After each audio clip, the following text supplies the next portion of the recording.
ஒன்றிய அரசு 60 விழுக்காடு நிதியையும் தமிழ்நாடு அரசு 40 விழுக்காடு நிதியையும் அளித்து செயல்படுத்தக்கூடிய ஒருங்கிணைந்த கல்வி திட்டத்தின் கீழே இந்த நிதியாண்டில் ஒன்றிய அரசு வழங்க வேண்டியது 2152 கோடி ரூபாய்.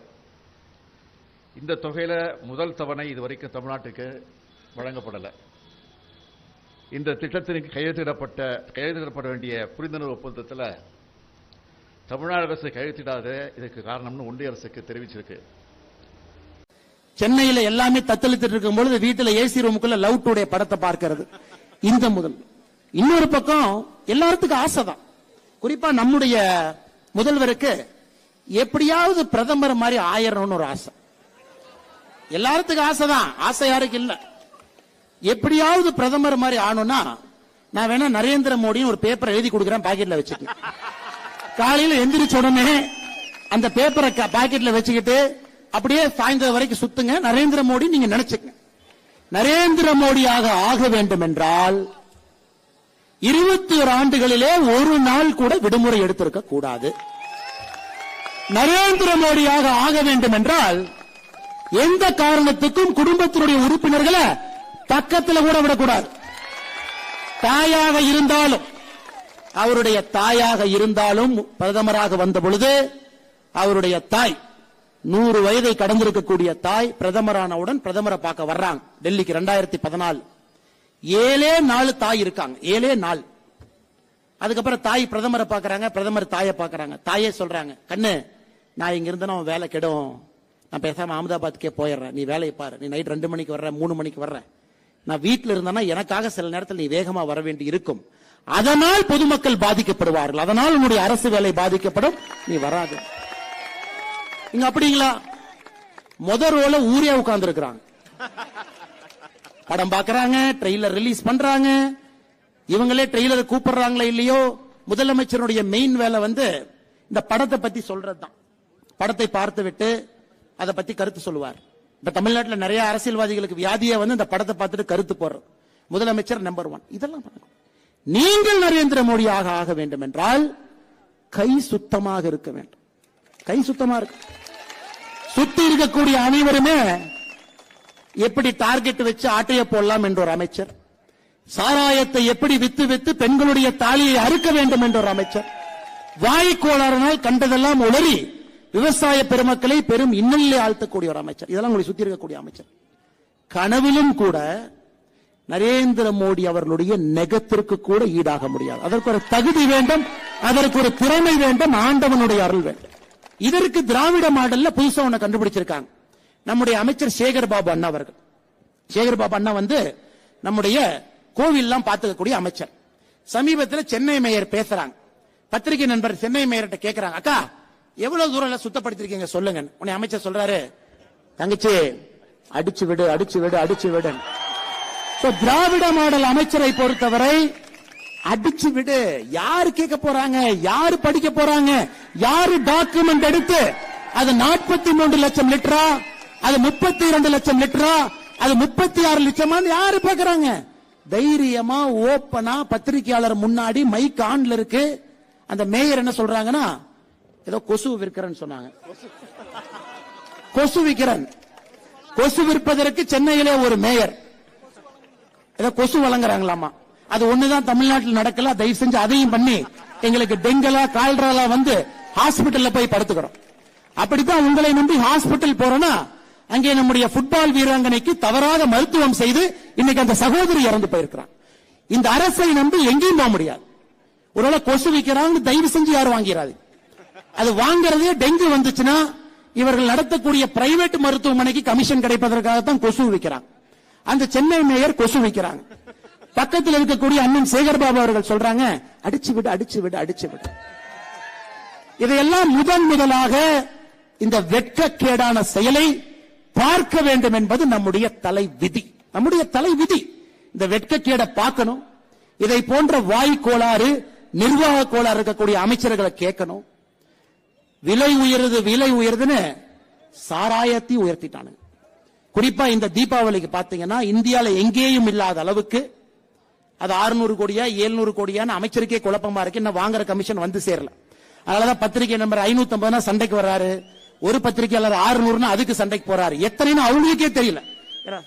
பணம் நிறைய கொட்டும் பொழுது எங்கிருந்து கொட்டுது, ஏன் வருதுன்னே தெரியல. எங்கே பார்த்தாலும் ஊழலுடைய இலக்கணமாக திகழக்கூடிய அமைச்சர்களை மந்திரி சபையில வச்சுக்கிட்டு அவர்களுக்கெல்லாம் இப்ப பாராட்டு பத்திரம் நம்முடைய முதலமைச்சர் வாசித்துக் கொண்டிருக்கார். இந்த அமைச்சரா, இவர் டார்கெட் அமைச்சர், அப்படின்னா மாசம் பணத்தை கரெக்டா கொடுத்துருவார். இந்த அமைச்சர் இவர் வாய்க்கோளார் அமைச்சர், அப்பப்ப உளருவார். இந்த அமைச்சர் பொய் அமைச்சர், அப்பப்ப மேயர்கிட்ட சொல்லுவாங்க, தங்கச்சி அடிச்சு விடு.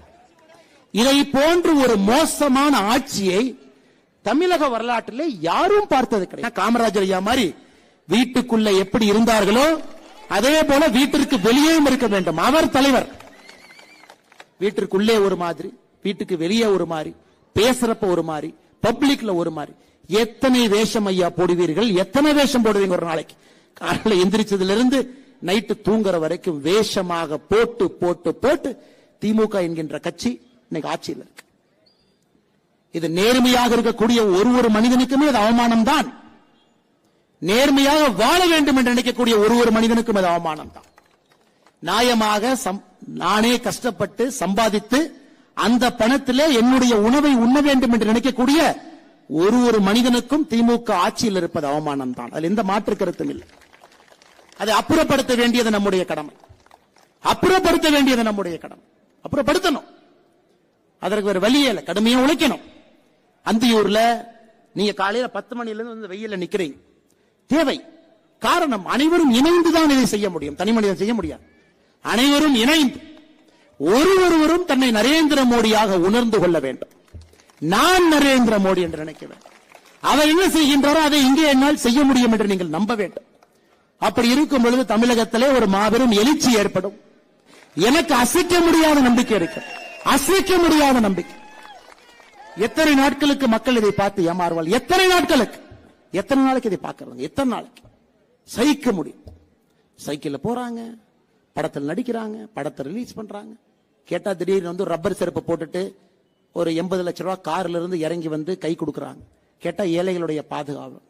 இதுல கொடுமையும் என்னன்னா, இப்ப எல்லா அமைச்சர்களும் சொல்ற வார்த்தை, முதலமைச்சருடைய உள்ளம் தாய் உள்ளத்தை போன்றது. ஐயோ,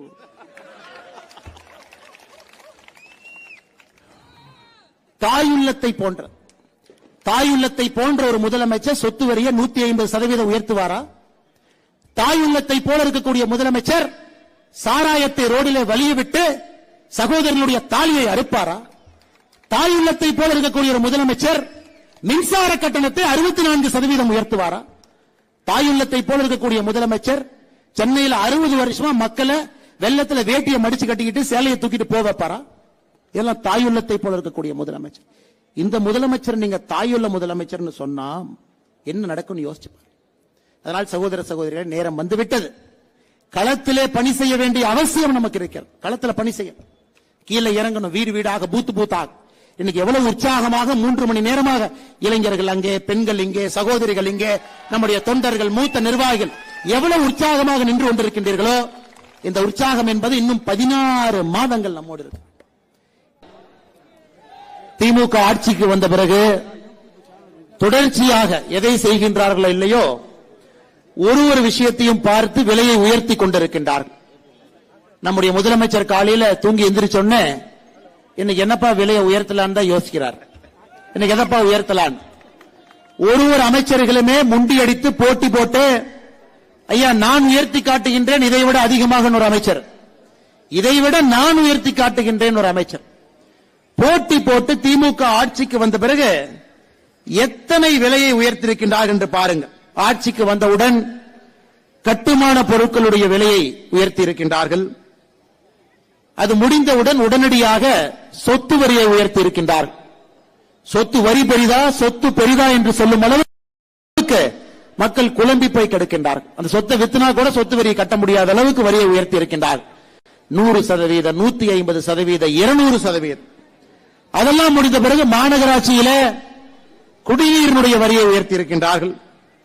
மற்ற மாநிலத்தோடு ஒப்பீடு செய்யும் பொழுது பெட்ரோல் டீசலுடைய விலையும் உயர்த்தி இருக்கின்றார்கள். மத்திய அரசு, பாரத பிரதமர் நரேந்திர மோடி ஐயா அவர்கள் விலையை குறைத்தும் கூட குறைக்காத ஒரே மாநிலமாக இங்கே இருப்பது நம்முடைய தமிழ்நாடு மாநிலம் மட்டும். ஆவின் பால் பொருட்களுடைய விலையை உயர்த்தி இருக்கின்றார்கள். ஒரு முறை அல்ல, 3 முறை. நெய், தயிர், அதுல இருக்கக்கூடிய ஸ்வீட், பால் பவுடர், பாதாம் மிக்ஸ், ஐஸ்கிரீம் ஒன்றொன்றாக உயர்த்தி இருக்கின்றார்கள். அதனாலதான் முதலமைச்சர் பாராட்டுறாரு. என்னுடைய மந்திரி சபையில மட்டும்தான் ஒரு அமைச்சரும் டார்கெட் வச்சு வேலை செய்யறாங்க. எவ்வளவு பணம் வாங்கலான்னு டார்கெட் வைத்து வேலை செய்யக்கூடிய அமைச்சர்கள் இன்று திமுக அரசினுடைய கேபினெட்டிலே அமைச்சர்களாக இருக்கின்றார்கள்.